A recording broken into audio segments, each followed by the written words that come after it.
This is Daniel, the founder of Bookkeeping for Painters, and today I'm here with Matt Thibeau. Matt Thibeau is the owner and founder of Savant Marketing Agency, a lead generation company that's focused on helping residential painters become a household name and fill their calendars with ideal prospects using social media advertising. Welcome to the podcast, Matt. Hey Daniel, how's it going? Thanks for having me. I'm excited to chat with you. Yeah, I'm super excited to jump into today's topic.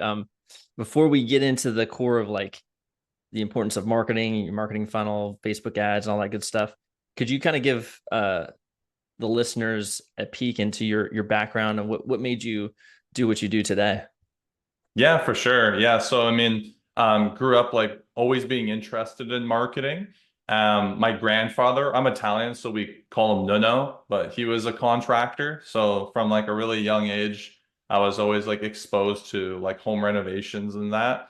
But didn't really do it myself or get into it until when I was on a mountain biking trip with my dad. He introduced me to one of his good friends, and his name was Steve. And I never met someone who was like super successful before. But when I was on this mountain biking trip, I met Steve, and I just asked him because I just noticed like he had a nice car. He just like spoke differently. He just carried himself differently. And I just asked him, I said, "What do you do?" And he's like, "Oh, I'm a marketing consultant. Like I work with companies and we help them grow."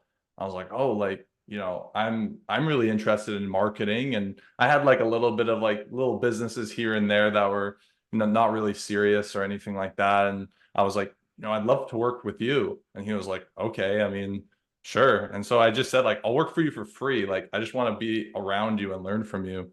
And so Steve was actually doing marketing for industrial, like construction type companies. And so I had the background with my Nuno and kind of understanding some of that too. So I worked with him for a year, just learned like a ton. And then at the end of that year there, he was kind of like, hey man, like you can go off and do your own thing. Like I think that like this is really what you want to do, you know. So I went off on my own, and that's kind of the start of it. And because I was working with Steve and the construction world was kind of what I understood at the time anyway, I just kind of ran with it. And we always got really good results with construction. So here and there, I tried other niches and other types of clients, but we always just came back to construction and painting specifically because it just, we just do it the best. That's awesome. So I love your story because you work for free just to learn the trade, Yeah. the marketing side of things, and and to really build that expertise with someone who knew what they were doing. So that's and Yeah. you put a year in just grinding it. That's Yeah. crazy. And I was And just that's excited to work with him because I think like I just wanted to be around him. And when you see someone doing what you want to do, you're like, okay, this is it. You know, this is what I want to do. And so yeah, it was a good experience for sure. awesome. Cool. Well, let's dig into the core of the topic we're talking about today, which is, why does marketing matter? I think everyone probably has like an idea, like, yeah, for sure, marketing matters. But let's dig into like the importance of creating a marketing funnel. So, first of all, what is a marketing funnel and why should we care? Yeah, for sure. Yeah, so I would say that a marketing funnel is basically like if you picture what a funnel looks like, right? It's kind of like big at the top and then it'll slowly kind of, get smaller at the bottom. And so basically what a marketing funnel is a process that you can use to basically cast a wide net to get as many people as possible to raise their hand and say, "Hey, I'm kind of interested in learning more about this painting thing that you do." And then bring them through a process to the point where they finally receive an estimate, and then you can close them as a client to work with, right? I would say that like marketing really matters too, because I think that, for a lot of painters, maybe they're at a point where like they're a one-man show, or maybe they got like one or two helpers type thing, like a pretty small operation. And when you're running a small operation like that, you can kind of like get by just getting along with like word of mouth and these types of things.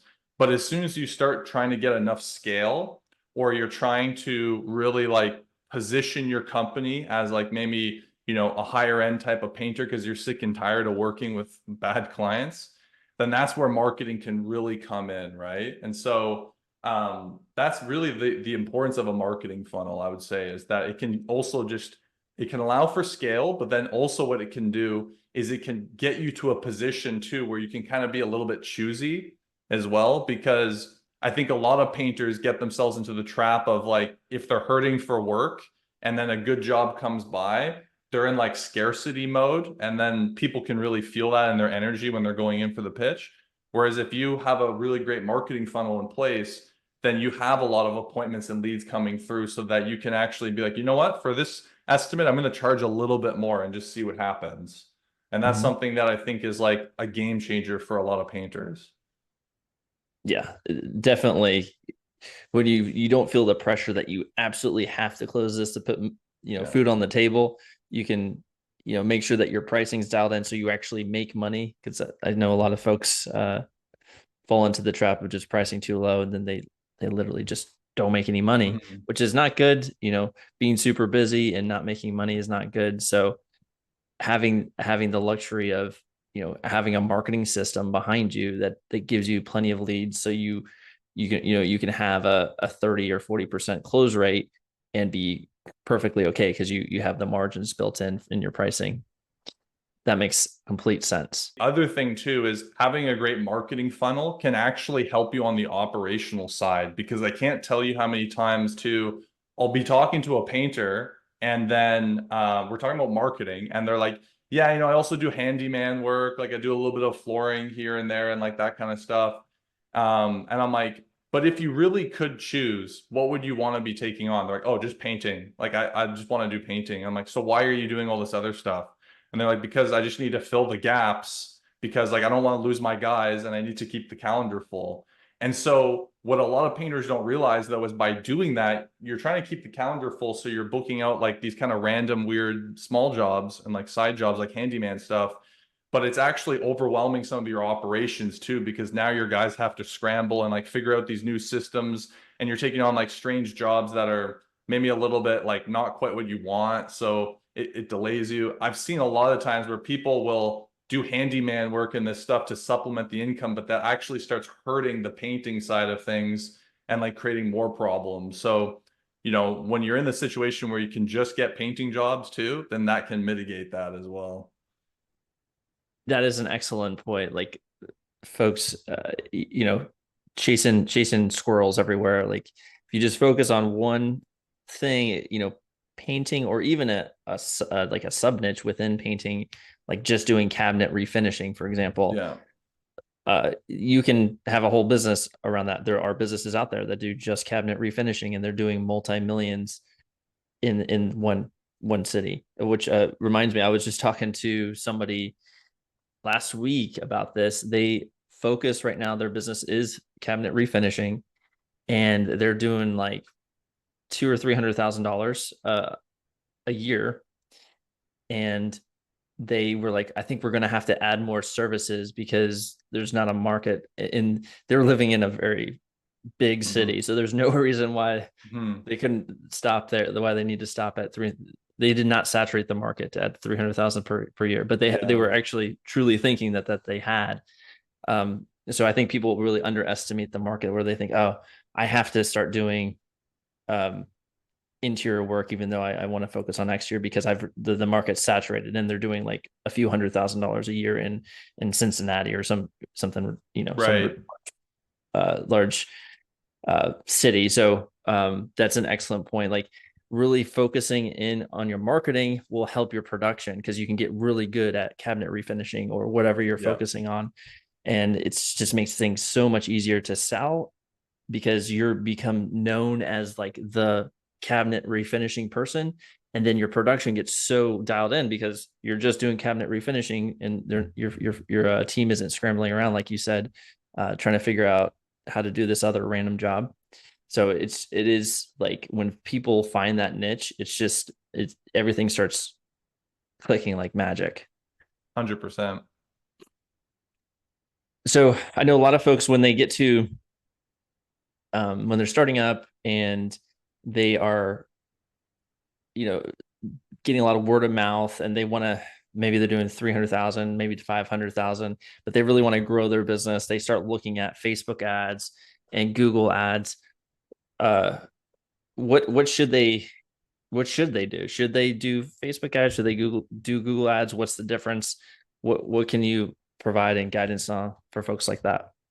For sure. So yeah, I'll kind of break down the difference between Google and Facebook so someone can understand it mentally. So Facebook is definitely like it's a lower learning curve. So like I would recommend if someone's like if I'm going to do this myself, if they're trying to figure that out, like Facebook is definitely like a much less of a learning curve than doing Google ads. It also tends to be a little bit cheaper too, because there's a lot more competition on Google because of the of how qualified those leads are. And I'll talk about that in just a sec. So Facebook ads, you don't need a website to run Facebook ads because you could run it straight to like lead forms or like messages and stuff. So you don't even need a website to do it. The leads on Facebook are going to be cheaper. The kind of the cons of Facebook is that people who are like on Facebook and seeing those ads, they haven't necessarily asked to actually see those ads. So you will find that the quality of Facebook leads compared to Google is not going to be like on par with Google. So like Google leads are going to be very qualified most of the time because people are searching in through Google like best painter near me. They have something called buyer intent. So they're actually like looking for someone to solve a problem for them. Whereas on Facebook, you don't get that as much. And so oftentimes, painters will be like, oh, like Facebook just brings a lot of tire kickers. They're not necessarily tire kickers, though. They're actually just people who are a little bit earlier in the buying cycle. So when they're comparing that to Google, people coming from Google, they've done all the research. Like now they've done everything. They've looked at all the details, and now they're just like, who am I hiring to do this? So they're at the bottom of the funnel. So we would call them hot leads, Facebook, you get that as well, depending too on like your content strategy, and we'll talk about that in a sec. But Facebook, they're typically earlier in the buying cycle. So you need to nurture them a little bit more and have a better appointment setting process to bring them through that sales process. Whereas Google, they're going to be a lot more qualified. Now, the issue with Google, though, is that there's a lot more competition on there because every painter wants those Google leads. And then the second is that because of that, they're going to be more expensive. And so if someone's like looking to start off with advertising, they've never done it before, I would say you should probably start with Facebook because your odds of success are much higher. Whereas on Google, it's going to take longer to crack that puzzle. If you do crack it, then the lead flow, like the leads and the lead flow you're going to get, those are really great leads, but it's difficult to crack it because everyone wants to crack it and it's expensive to crack and figure it out. You know what I mean? So Mm-hmm. that's kind of the breakdown, the difference there. Yeah. So Google ads are kind of the long-term play. Facebook ads, if getting leads now. And then I like the description of the buying cycle. Like, and if if I just reflect on the way I purchase things, if I see, an ad on Facebook, it like, of something that's, oh yeah, I kind of want to get my house painted, but I haven't really looked into it, seriously yet. Like I haven't been Googling painting companies, but I guess we kind of do need some painting. So, and this company looks cool. So I'll go ahead and sign up for, this free estimate. So it's kind of like there's probably some sort of need there, but the pain threshold isn't super high. Like it's not like, oh, we really need to get our house painted right now, because by the time you get to that point, you're searching on Google and like trying to find somebody like, I need to handle this now before the holidays or whatever the case is.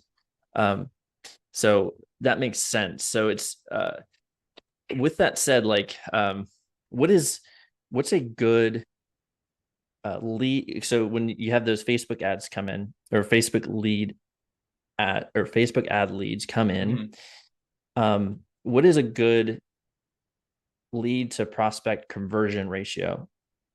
What percentage ballpark should folks be, converting into actual scheduled estimates? Because like for the Google, like you said, the Google search is probably super high percentage are going to schedule an estimate, probably 80-90% or something. But the Facebook ad leads are probably not going to be converting to estimates as easily. What's a good like target? Do you have like a good target percentage for that? Yeah, that's a great question. So with our clients, we have like a minimum baseline that we want to hit, like KPIs, key performance indicator. So we have like a minimum that we want them to hit. Any more than that is like you're doing above average. So what we look for is we want to see a minimum of 50% of the leads receive an estimate. So 50% of them should receive an estimate that in what we recommend is an in-person estimate. So this isn't like you're emailing off the estimate. With Facebook leads, if you can meet with them in person, very, very good. That's going to help like a lot.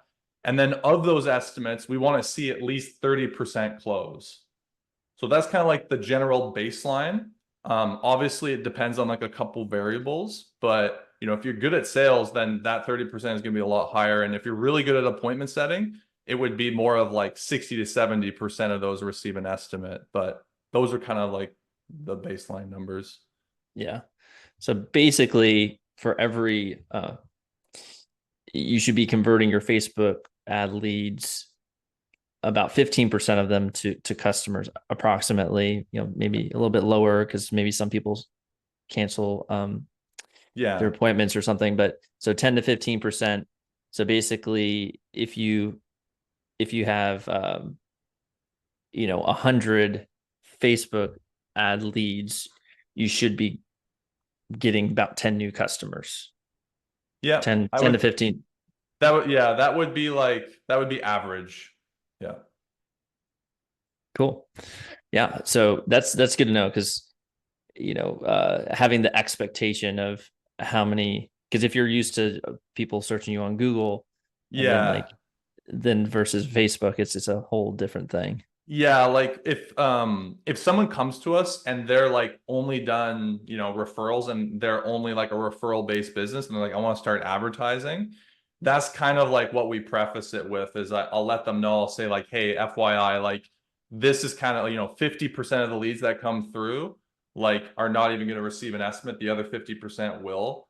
So in their mind, sometimes like when we're doing our review, they'll be like a little bit shocked of how, sometimes they'll get a call from someone who will be like, oh yeah, like I'm just kind of curious and blah, blah, blah, and so sometimes for them, like that's like a really big deal. But the thing is with Facebook ads, you just need to know the numbers. It's a numbers game and you just need to follow the process and have like a good sales process in place and a great CRM. And then like, exactly, you're getting like 15 to 18% of those leads closed. Mm-hmm. Yeah, that makes sense. So what are some common like Facebook ad mistakes? Yeah. Yeah, so some common mistakes that a lot of painting contractors will make, a couple different mistakes. So I would say the first mistake is that they'll just take like one ad, like they'll Photoshop one picture on like Canva or something like that, put out that ad and just like run that. And that's it. And they'll just think like, I made the ad, I'm gonna set it and forget it. There's kind of this like weird belief for some reason that like marketing agencies just set it and forget it. Like on Facebook, that is like by far the opposite of what you want to do. So on Facebook, you want to constantly be renewing those ads and adding like new content because the way that the Facebook algorithm works is every single time you add like some new creative, it's called like an image or something new there, Facebook kind of wants to give you a bit of a dopamine hit. Like when you create a new piece of content and you put that out, they want you to get a result because they want you to keep advertising. And so it will do what it can with that new piece of content to hit that to people it thinks are most likely that will convert. So number one mistake is like just making one ad and then you set that and then you just run it like for months on end. And I'll tell you right now, like ads that look like ads work like they don't work because if you're like photoshopping like some stock image or something like that and then you're putting like 10% off, like those types of that doesn't really work anymore. Stuff like stock images doesn't work at all. People want to see really original photos. So if you can show like original pictures of your work, like before and after pictures, or you could show some pictures of like your crew working, like action shots, we call them. those work really well because people want to see who's behind the scenes of this company. And like right now, what's working the absolute best on Facebook are these like video selfies where you just take your phone and you just say like, "Hey, my name's Daniel. Like this is what we do. Right now we're helping homeowners in this area. Like I'd love to help you. You can just request a quote." The reason it's working is just because people want to see like another person when they connect with another person, not like a faceless company, you know? So those are some mistakes I would say, and that's kind of what to do instead. I would say that those are like kind of the main ones. That makes sense. So basically, switch out your creative because Hmm. you take advantage of Facebook, rewarding you for, putting money, giving them money. So they want to give you a reward for that. And then your creative needs to be engaging and not like just some stock photo. It needs to be ideally a selfie, like where you're at a job site, like showing folks Hmm. your work. It's really working right now, it sounds like. Yeah, super engaging, and you want to show like your face and who you are behind the scenes. People love that. Another thing too is like sometimes, so that's what we were talking about there is like creative fatigue, right? So someone runs one picture forever. So that would be creative fatigue is like one of the mistakes. The other mistake would be audience fatigue.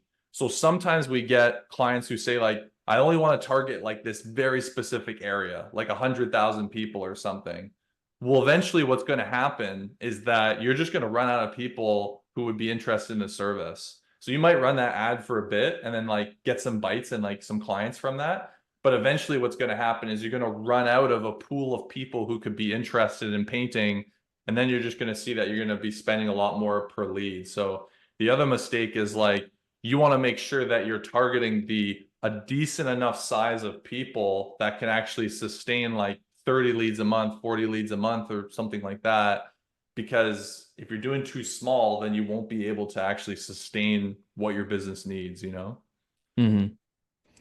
So what would be a if you're looking to get, let's say, 40 leads a month, which would be around 6 jobs using the 15%.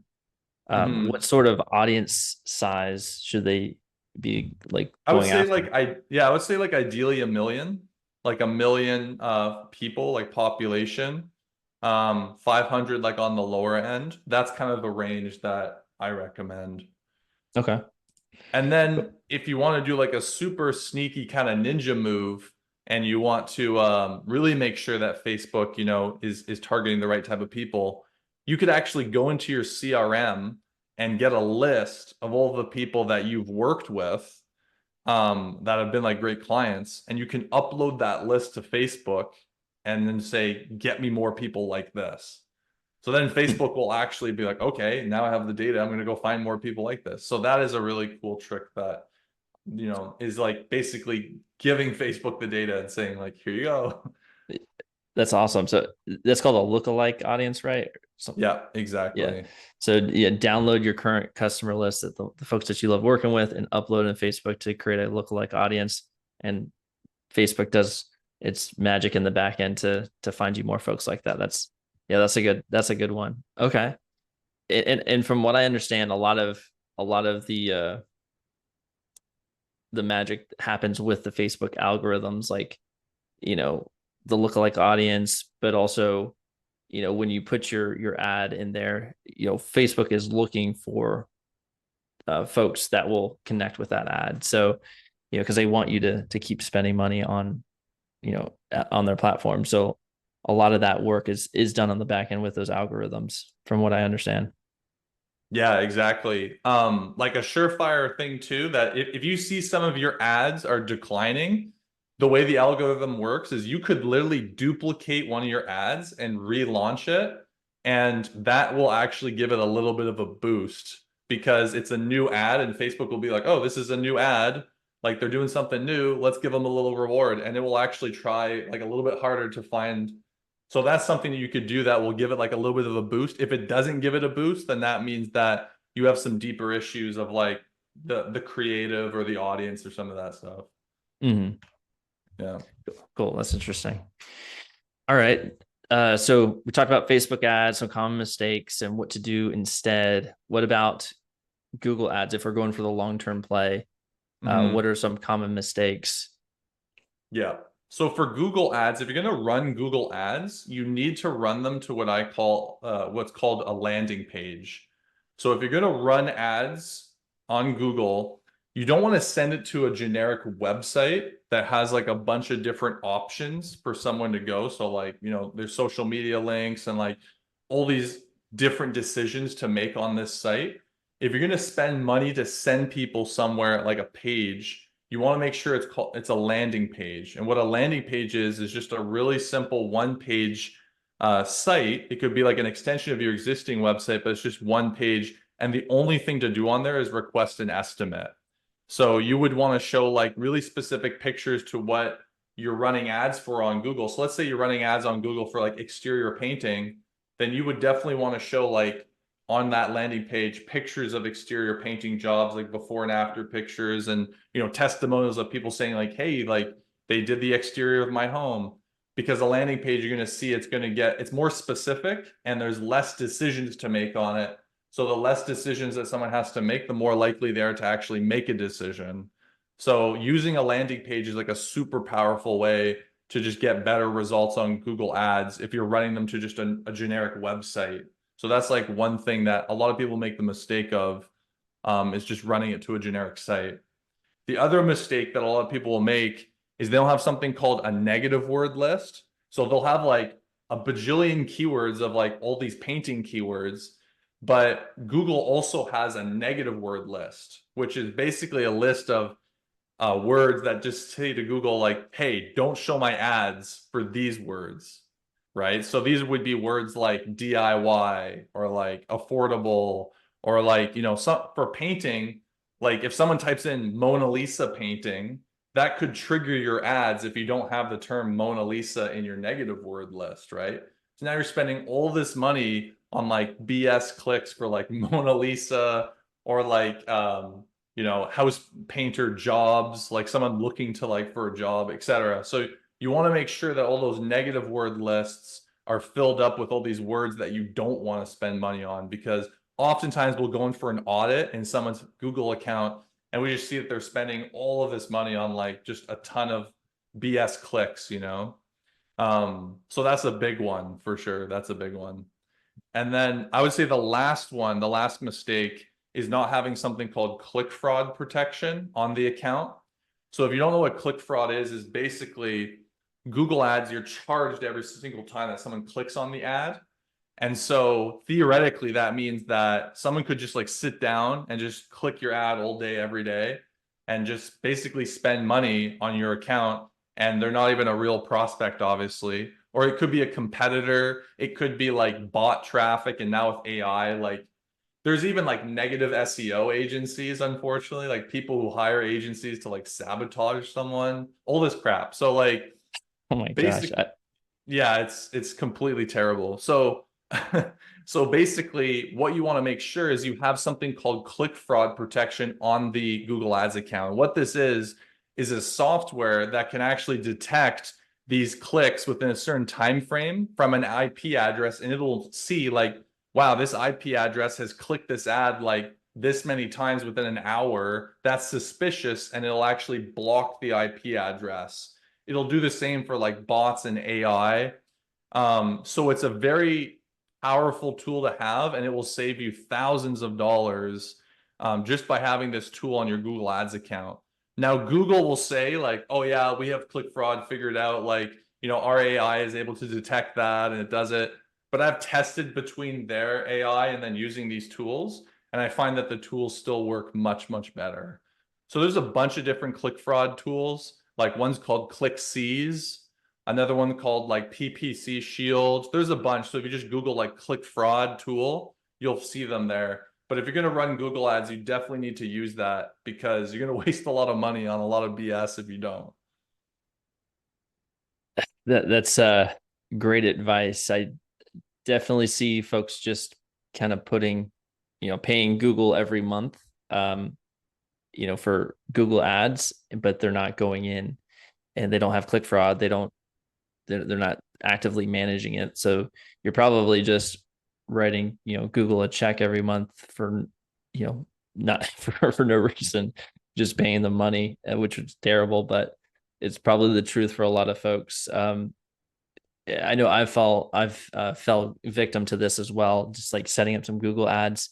I did the first mistake setting up Google ads to the website, not having a landing page where, you know, you set it to your website. It's just like, what are they supposed to do? There's all these links to click on, Yeah. but you probably want them to schedule an estimate in this case for your painting business. So having a landing page that, has a bunch of social proof, and then here's where you click to schedule an estimate with us. And then having those negative keywords. So you're not getting, I've had this happen too. I've made all these mistakes. Having people reaching out to you for a job, but it's like, Yeah. it's not what we're trying to do there. And then the click fraud thing. Yeah. So I didn't realize that there's negative SEO companies that are like, Yeah. you hire them to take down your competitor. Yeah, I've seen it for sure. We had a client who told us he was like, yeah, I was like targeted by a negative SEO company. And he's like, it was because it was like a competitor or something. And like we did an audit on, we're not an SEO agency. So we did like an audit on it. We using like an SEO tool though. And we could see that he was hit with like a bunch of like really bad backlinks. And then all of his Google ads were just like hit. We looked at the IP address that it was hit from, and it was all coming from like Finland. Yeah, it was not good. So anyway, it's a crazy world out there. Wow. Yeah. All right. So definitely look into the click fraud stuff so you can protect yourself Yeah. from that. Okay, cool. Awesome. Well, this was really, I learned a lot from this, Matt. I really appreciate you sharing your knowledge on Facebook ads, Google ads, and the importance of a marketing funnel. Where else can folks learn more about what you do? Yeah, they can follow me on Facebook, Matt Thibeau. I also have a YouTube channel, Matt Thibeau as well. And then if you want to check out our site and like speak to us or just check out, our content and community and podcasts and all that, just go to savantmarketingagency.com and you can check that out. Savantagency.com. So I'll include the link in the show notes. I really appreciate your time today, Matt. Any last thoughts to the audience before I let you go today? No, I think we covered everything pretty good. Just thanks a lot for having me on the show, man. Absolutely. Have a good one. Cheers.